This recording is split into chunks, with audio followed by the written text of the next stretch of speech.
We knew it wouldn't be easy, but it still hurts.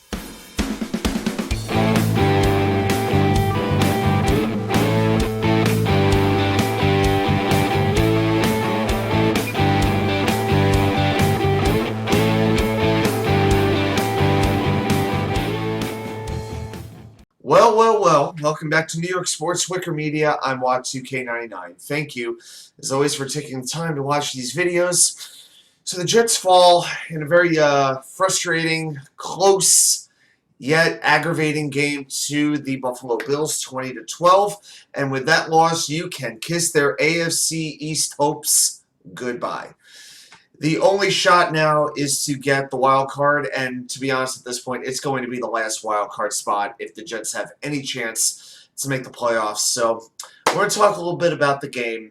Then we're going to talk about the three key plays you may not recall that affected the outcome. But I want to also talk about the overall playoff picture and talk about why this may not be the most devastating loss that they could have taken. So, talk about a couple of stats. You know, if you had given me these stats before the game, I would have felt pretty optimistic. Okay, so I'm going to run through a few stats here. The Jets got 19 first downs. The Bills got 14.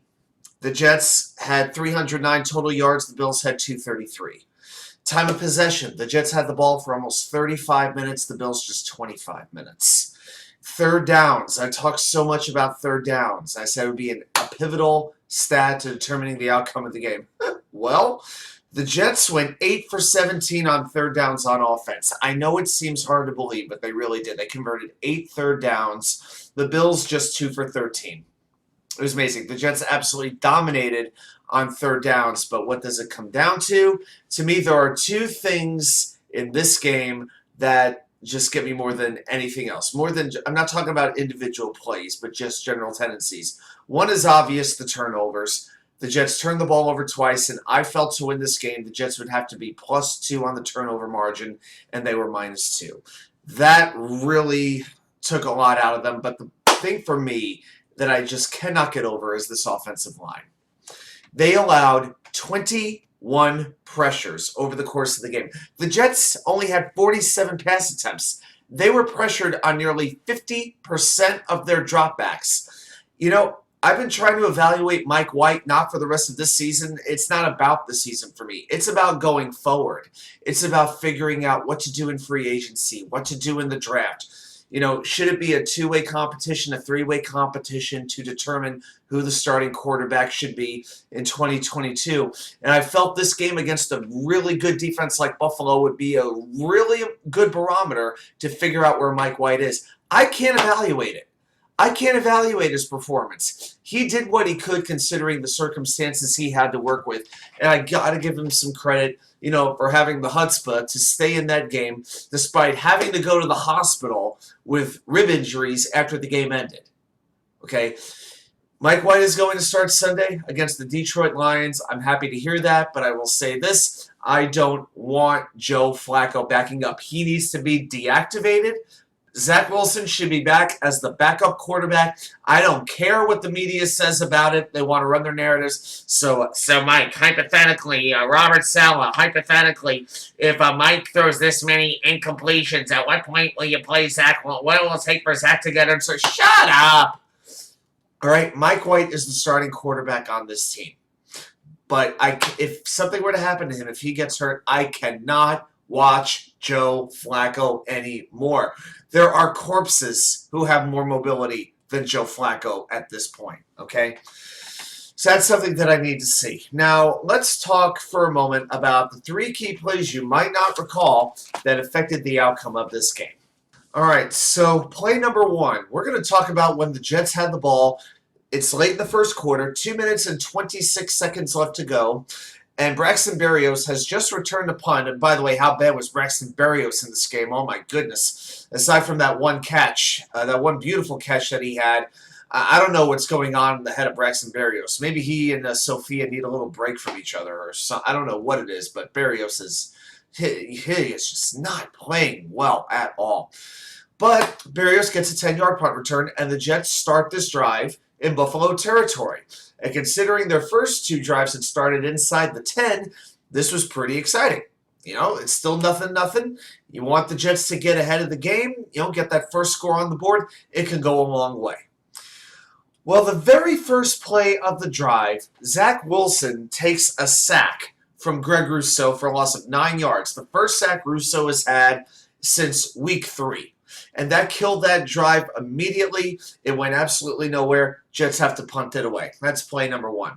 Play number 2, we're going to go to later in the second quarter. The Jets have the ball, still a nothing game. And the Jets are putting together a nice little drive. They converted a 3rd and 10, which was really nice to see. That was the Mike White short pass to Garrett Wilson, and he took that 12 yards. And then on 1st and 10, Michael Carter gets stopped for -2 yards. It felt like it took him about a half an hour to actually grab the ball and start running. Michael Carter, I like Michael Carter a lot. I've been a big fan of his ever since the Jets drafted him. He did not look right at all in this game. Now, I don't know if it was the ankle or what it was, but he didn't look a step slow in this game. He looked several steps slow. Never mind the fumble, because everybody else will talk to you about how bad the fumble was, and it absolutely was. So now the Jets are facing 2nd and 12 at the Buffalo 40. 2nd and 12 is not ideal, but you're still on the Buffalo side of the field. And if you get something going, you still have a chance to score first. Well, what happens? Mike White gets sacked for a loss of 11 yards by A.J. Espinosa. Who needs Von Miller? They got Greg Rousseau and A.J. Espinosa. And by the way, who was blocking Espinosa? It was C.J. Uzomah, who let Espinosa rip right by him. I don't know if Uzomah was going out for a pass play or what it was, but it absolutely did not work. The ball gets knocked loose, and Uzomah miraculously manages to fall on the football, and that drive is killed as well. The Jets wind up not being able to move the ball at all. They moved it 3 more yards. They had to punt the ball away, and on the next drive, Buffalo scores the first touchdown of the game. So now we go to play number 3. Now we're going to go to the 3rd quarter here, and Buffalo has the football at this point, but the Jets are feeling pretty good at this point. Bam Knight has just scored a touchdown, just a very nicely orchestrated touchdown drive by Gang Green. And now this is the point where you want the defense to have a big moment. They've done very well against Buffalo for most of the game, but Buffalo's had a few good drives. But this is a spot where if you can get the offense the ball back with a chance to take the lead, that can be really important. But it didn't quite work out that way. After a first down incompletion by Joshallen, for whatever reason, I don't know why, but LamarcusJoyner is lined up in the slot on Stefondiggs. Now, Stefondiggs did not have a great game overall. 3 catches for 38 yards, but this play was pivotal. It was a short pass. Diggs completely jukes Joyner right out of his shoes, and he takes the ball 32 yards down the field. It was the catalyst for the touchdown drive that made the game 14-7 Buffalo, giving them the lead they would ultimately never relinquish. A lot of the focus is going to be on the Michael Carter fumble, and understandably so. Joe Flacco having to come in for a couple of plays and him losing that fumble.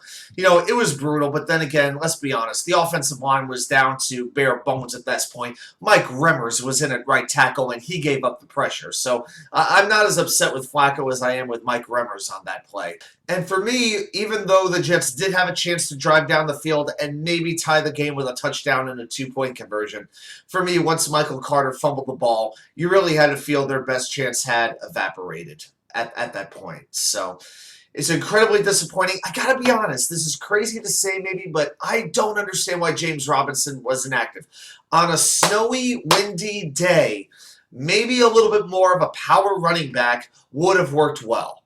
Maybe James Robinson would have been the better play in this spot. Just food for thought.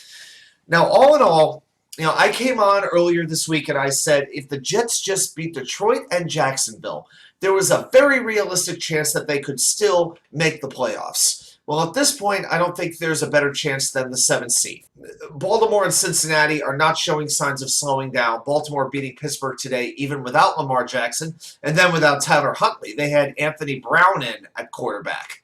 Okay, he may be competing with Zach Wilson next year for the Jets job, for all I know. Okay, but then you have Miami right behind them. It's good. They're now a game and a half up on the Jets. I really think it's Jets, Chargers, and Patriots. Those 3 teams for that one last playoff spot. Now, as I'm recording this, the Sunday night game has not begun yet. But the bottom line is this: rooting against the Chargers and the Patriots no matter what. And right now, I'd say the most important game is Miami beating the Chargers. Because after tonight, as much as the Chargers have the ability to snatch misery from the jaws of prosperity, here's what they have left on their schedule: Tennessee, Indianapolis, the Rams, and the Broncos. They've got cupcakes the rest of the way. It is so bad. They're going to be having bake sales for the cupcakes right outside SoFi Stadium for the next month. So this is a game where you got to say fins up if you're a Jets fan, because also, here's the other thing that's really important. If the Dolphins win this game, the Jets will have the common games tiebreaker over the Chargers. And if both teams end up with the same record and conference record, which is completely possible at this point, that would give the Jets the edge. Well, I want to hear your thoughts. How do you feel about the Jets' playoff chances at this point? Let me know in the comments. Thank you so much for watching. I'll see you back here with more content from you know where. The Wicker Chair.